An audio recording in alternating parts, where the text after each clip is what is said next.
Hey everyone, Aussie Viking here to do another video on Star Wars Battlefront 2. Now, I didn't really think about becoming a Star Wars centric YouTube channel. I'm actually not going to, but I love Star Wars way too much to just keep my voice hidden. So, let's get down to the basics here. EA is scum. We understand that, we know this, it's impossible to say no to that. But we got to look at this from a different perspective and point of view. DICE is not. DICE is the one true big caveat here that really gets the full end of the stick here, and it sucks. Here they are wanting to create a fantastic game, and EA is smothering them. And it's just terrible. Now, of course, EA should be giving them more resources. They've basically put down and said, look, this is going to be a game that will change and develop over time. EA should be giving them more resources to do that. Now, this is the bit where I find EA really fucking up. So the new microtransactions here are skins. Now, with only 100 people, 112 I think it was, Ben said, they need to make content, but they also need to make skins. Now, 100 to 112 people seems like a lot, but in a game developer situation, maybe it's not. Now, I'm not the best on this subject, but I can definitely see that having a big group of people working on skins and then the rest working on content, especially if it's Season 2, Season 3, in between season stuff, it can get a bit crazy. So first of all, EA really needs to give them more developers. Between 30 and 50, I think, more developers, because you can grab that, 25, bam, helping out with making skins, the rest working on content, because the skins are how they're going to make money. And don't get me wrong, I'm actually going to put money down on the skins that are legendary and stuff because I feel like they are worth it. And to be truthful, with the two skins they announced already, even though one of them's an epic, I do think they're worth the money. Which, keep in mind, this is how the game is going to keep going. And the way I look at it is, if the game gets an extra year of development time, everything we ever needed in this game is perfect. I think I paid $80 or something for the Ultimate Deluxe Edition, right? And considering the old loot crate system, that kind of saved me money as well when you think about it. But I got hundreds of hours out of that. So I paid like 80, I think it was $80 to $100, between 80 and 100 bucks. I got over that much. I got like 400 plus hours out of this game, and I'm still doing it. I will get up to a limited amount of time on this game, just like I can with the original Battlefront, if they add things like more online, more maps, more characters, and even more offline. And I know, you keep going on about offline, but offline is a big thing. You get a good balance of offline and online, and you'll keep getting customers, because a guy can be like, hey, this game's on cheap, 30 bucks, and you get to play every map, every big game mode like Starfighter Assault, offline. And you can customize it any way you want to. You want to make it really hard, do it. You want to make it really easy, do it. It also comes with campaign. You got the multiplayer if you really want to do that. Honestly, this is a worthy game, and people will be like, holy shit, that is a worthy game. I mean, I still bought Battlefront 2 when it was re-released on PC and Xbox One X when they did the old-fashioned stuff. I bought that again. Sure, it was only 15 bucks, but it was a game that I've put over 10 hours in since I've rebought it. To me, that is a sign of an amazing game. And with the next update with Starfighter Arcade, this game is getting there in the offline department. It needs more tweaks, and I hope we get that, and it wouldn't surprise me if EA goes, DICE, you've got to the end of the year, and we'll see how much we make, because people seem to be going crazy like, oh, they haven't made any new money off their microtransactions. Their last call didn't even factor in their microtransactions. Their last call, I think, was from January to March, I think it was. So, we still have, like, we still got these extra 2 months, plus, by the time that this video has been out, it's been about a month since we last got microtransactions, since they were re-implemented. So to say that they haven't made any more money off it is pretty fucking stupid, since they actually haven't looked at it as a whole. I imagine that they will look at it as a whole near November, December. And then they'll be like, alright, do we make a profit? Yes, okay, here you go, DICE, here's more people to work on this game, you got an extra year of development time. 2019 throughout 2019. And if it makes more money, maybe it'll go to 2020, who knows. But at the very least, that's how I see it, which is why I really want to support this game. Now, here's the thing, though. I'm supporting this game for DICE, not EA, even though I know that EA gets the money. EA gets the money, but DICE gets the productivity and the ability to go, we can finally make the game that we want to make. Because I do not blame DICE for this. I blame EA. The bullshit of EA. And I hope that's something that a lot of people can see as well. But the idea is to not be so negative. Because again, at the very least we're getting a year of content. And it was also been said, even looking it all around, is we can make this game better. Yes, they need to make more money, and that's entirely plausible. But for me, it also, EA needs to bring some more devs over, because if the way to make money is through skins, they need to pump out more skins. Every single season, they need to pump out between 10 skins. Now, of course, I think legendary skins, by the way, 10 legendary skins at least. Of course, they've said that there'll be at least, I think, 6 or 7 skins coming, and 6 of them or something will be legendary, which is pretty good. I like that. 7 legendary skins, 6, 7 legendary skins. That's fine, but they need just a bit more. If each one gave us 10 legendary skins and a few uncommon and common ones, and a few epics, I think they'd have a good thing. So in the end, maybe they have to release 20 every season, but either in the end, they would make more money. So I do think that they might need to step up. But then again, they might, because remember, we got this season, and then I think we're going to get an individual season, like Knights of Endor, and then we'll probably get Clone Wars. And then hopefully another season, and then hopefully season 4. I really hope we get at least 4 seasons, but we'll see. We'll have to wait and see and add the money. But I implore you, though, do this for DICE. If you're going to give your money to this game, do it for DICE, but obviously do it for good content. I'm not just saying put all your money down, but at least have that in the back of your mind that if you are paying this money, it's for DICE benefit to finish this game off and get that credit, because I blame EA for the bullshit. Now, another thing was on Reddit. In the Battlefront 2 Reddit, the one that isn't full of sissies and complaining every fucking second, somebody said how to spot possibly true leaks to fake ones. You know, he says he's from Star Wars Leaks. He's been doing it since, he's been on there since practically The Force Awakens, and he's been browsing for years and stuff, and he goes through a whole list of the characteristics of a fake, the characteristics of a legit leak, and the real examples of legit leaks. So, the characteristics of a fake. Imagine you're a troll who wants to write a fake just for fun. What would you do? A whole lot of cushioning, fluff that appeals to common sense. You can't write outlandish stuff like Jar Jar will be added in June, or there'll be 10 planets in the next season. Right from the top, people would notice it's fake. You'd have to cushion it. You need that fluff. You have to persuade. So what do? You start by writing a bunch of common sense and logical stuff. Things everybody knows or expects to take for granted. Like the horoscope for your zodiac sign. It feels true, but it's because everyone knows how to expect to take it for granted. It feels true, but it's because it's actually a bunch of common sensible stuff. It usually falls in place in your day-to-day life. One way or another, sooner or later, not because it's true, but because it's common sense, obvious stuff, important. It doesn't always happen, it doesn't necessarily be true, but there's the common sense stuff that makes you go, wow, this is a safe bet. For a bullshitter to write about, it's stuff the reader wants to read, regardless of being true or not. It can be true, it doesn't matter because it falls in line with their expectations. Fake leaks rarely challenge your expectations. A few examples, and it goes by the one I think I looked at yesterday or something. Most stuff in development was halted since the loot box was taken away. Now EA is waiting to see how much money they can get from skins before actually investing in proper development again. This is the focus now. DICE has to prove the game can generate relevant money via skins, and they will start pouring in what they need to sell it with. And they'll make actually future development viable in their eyes. Yeah, no shit Sherlock. This is really just stating the obvious. It may be right, it may be wrong. What's important is that it states the obvious, which makes the leak feel true. It's a sensible sentence, and you can read easily and agree with it. Then he goes on about, we will be getting a New Hope Leia, White Gown, and a New Hope Luke, Farm Boy in the next few months, though they will be made available only on special occasions to make them seem like a big deal. These are iconic looks from the first and oldest movie of the saga.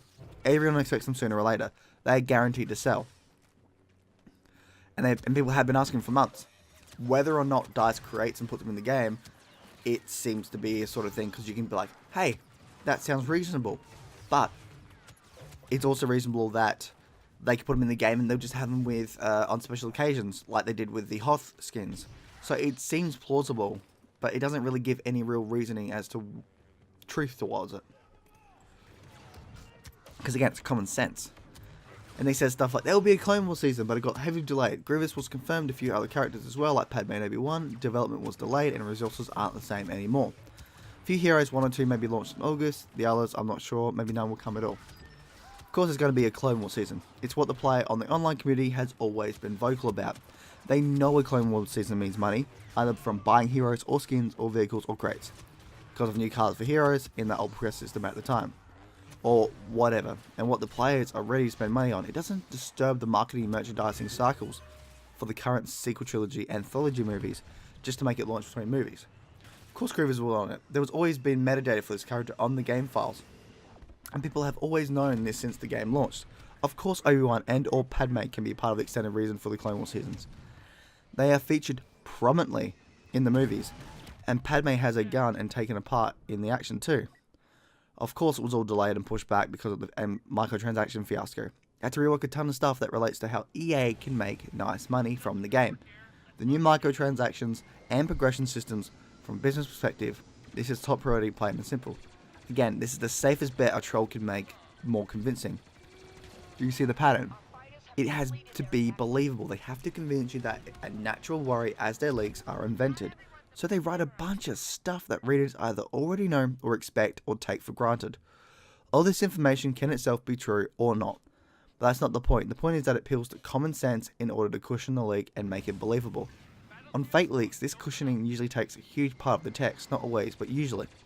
It's full of stuff tailored for your eyes and expectations. 2 out of 3 lines, this is our bullshit sign number 1.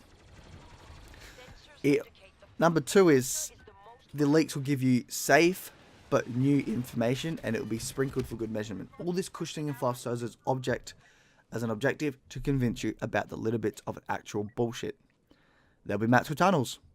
Well, that doesn't seem too outlandish. And maps with tunnels. There are tunnels in the Star Wars universe. They appear in movies. I can see a map with tunnels would be fine. There will be a Geonosis map, but it won't be huge. But I'll have a lot of open spaces, which kind of, when you think about it, goes against what he just said. It won't be huge, but it'll have a lot of open spaces. They'll probably use tunnels, and this is because they can't optimize the lag. It sounds plausible. I mean, exactly like all the other maps currently in the game, which aren't huge or open at all, and play more than like kind of bottleneck shapes. So yeah. That's right, when they do invent stuff and sprinkle little pieces of bullshit, they will do it safely as they can. If they miss, they surely won't miss by a lot. This is our bullshit sign number 2. When you're a bullshitter, you went through the previous 2 steps. Your text feels boring, this isn't really fun, and I'm writing this all for nothing. It's what you're feeling. What do? All the cushioning is reasonable. The fluff is nice, the bits you invented went most under the radar. People should be agreeing with most of it. It's time to have fun. This is where you get a big reveal of sorts. It's something that would never fly on its own, but since everything around looks reasonable and sensible enough to simply bypass your reasoning, the big bullshit doesn't feel 100% like bullshit because it's surrounded with truth and sensible information. Or for what we are led to believe. Implying this, one big thing, this bullshit would somehow imply the rest is true, which is not. Thinking of the rest as true and sensible kind of implies that the next big thing is too. It would never fly otherwise, but right now it kind of did. Examples, this is the first one from a leak he saw recently. Huttslayer Leia is coming and it will be a major reveal. Along with it, a star card that changes one of Leia's abilities. She will have a chain that works similar to Roadhog from Overwatch. If this leak was compromised of this single piece of information, you would laugh your ass off. Downvote or upvote if it's a Sith Post Saturday. Maybe reporting for trolling and move on. But this is only the icing on the cake. It's the grand finale, except it's the middle of the text, surrounded by sensible stuff and common sense remarks. If this were put at the end of the text, it would feel like a trolling curveball. Like those comments that start normally and end with, in 1998, The Undertaker threw mankind off hell in a cell and plummeted 63 through an announcer's table. You wouldn't feel outright trolled and be a lot more suspicious. But it's sitting right at the middle instead, full of sensible stuff around it so you kind of accept it.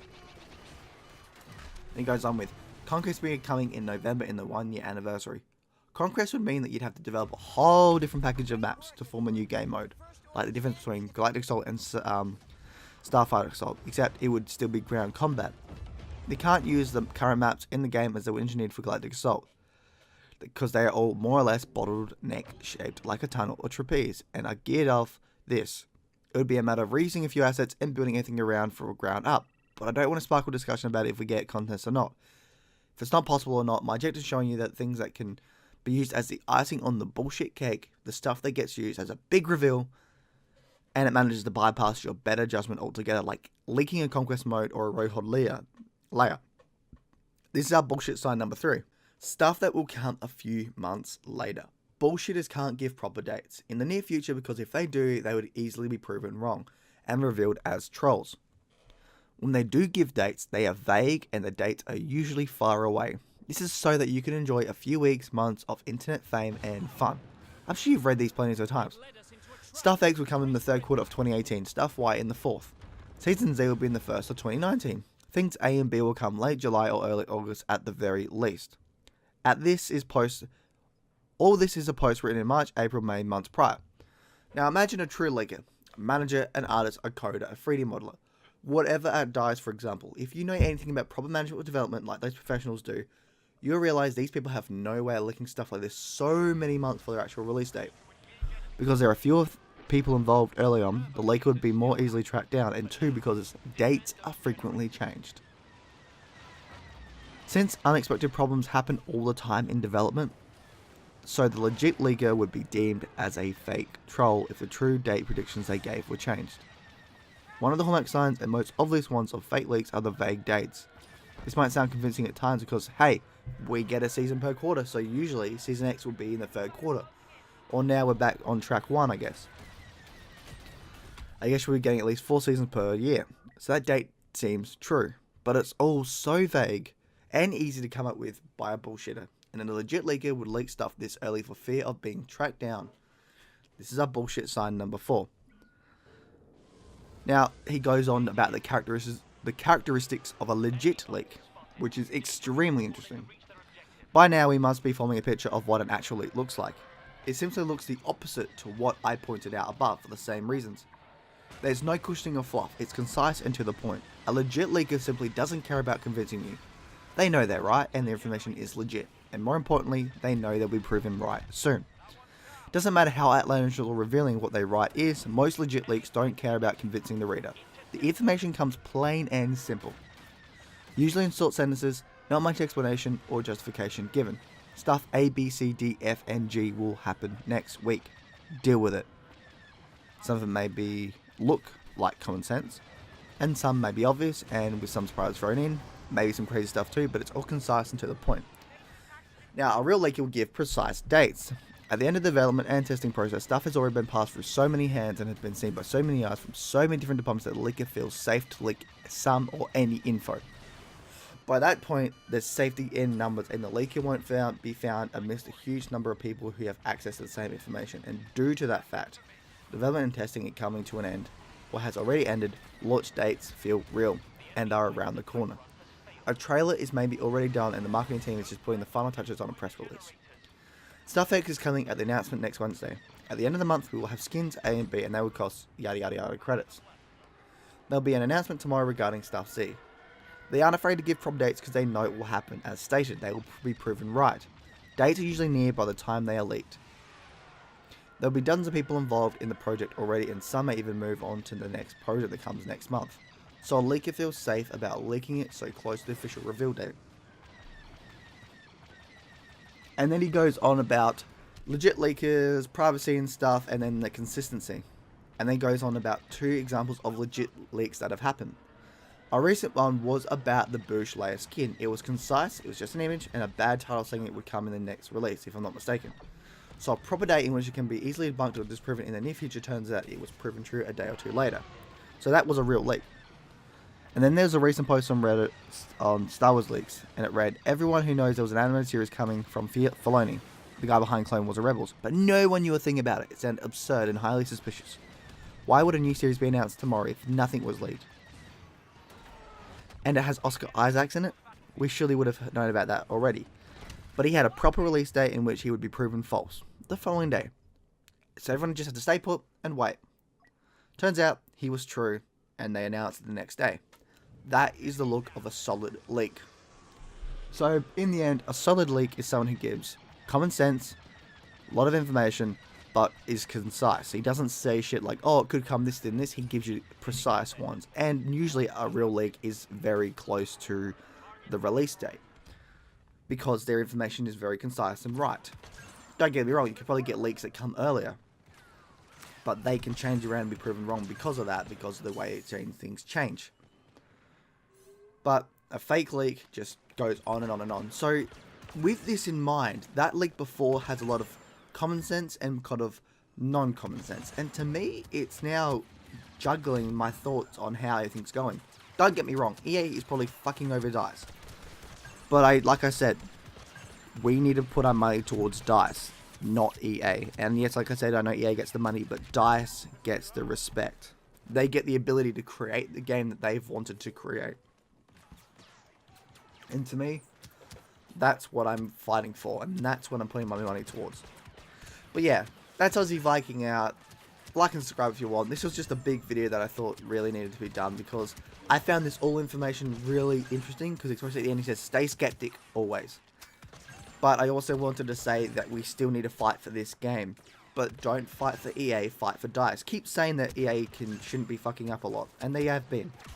Tell them to not just leave this game. EA promised us a game that will change over time. And if they just give up 8 to 10 or even a year later, it doesn't feel right.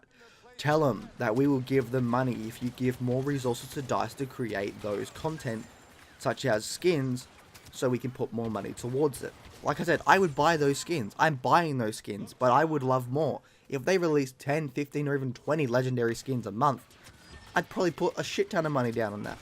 Not only would it be the benefit for DICE, but it'd be the benefit for EA. But we gotta keep fighting, guys. We gotta keep fighting. Anyway, Aussie Viking out. See you on Valhalla. Bye.